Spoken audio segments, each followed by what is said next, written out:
qui vont à l'hôpital ou chez le médecin, il y a des agences régionales de santé qui sont là pour gérer, organiser, contrôler.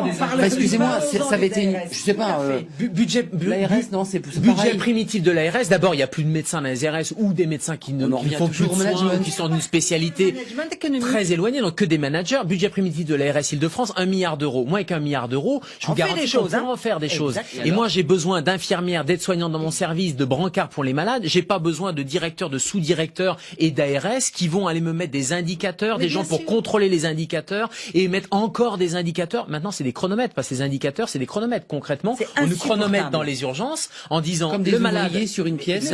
Vous allez à l'hôpital Bichat, par exemple. On est dans l'humain, là. Vous allez à l'hôpital Bichat, vous arrivez aux urgences, vous avez, vous savez, les petits tickets quand vous prenez au supermarché, c'est exactement la même chose. Vous prenez un ticket, puis vous attendez votre numéro, etc.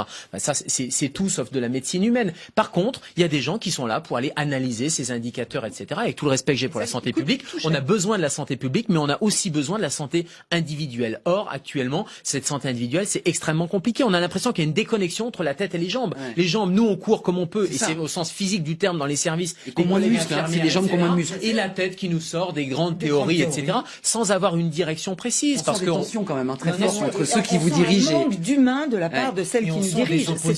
Et l'opposition terrible de la ministre. Mais bon, là, c'est Émilie Touraine, ça aurait été quelqu'un d'autre. Mais c'est, on a opposé les libéraux avec, on a opposé les libéraux avec les hospitaliers, les universitaires, pas les universitaires, les infirmières avec les médecins. Là, la division ultime, et ça, je trouve ça très grave, c'est la division des patients vis-à-vis, c'est de la défiance vis-à-vis de leurs médecins, vis-à-vis des professionnels de santé, ce qu'on appelle le doc bashing. Et je trouve que ce manque de respect, ce manque de considération, cette division ultime, elle est terrible. Parce que, in fine, dans le colloque singulier, les patients, ils ont besoin de quoi? Ils ont besoin de confiance dans leurs médecins.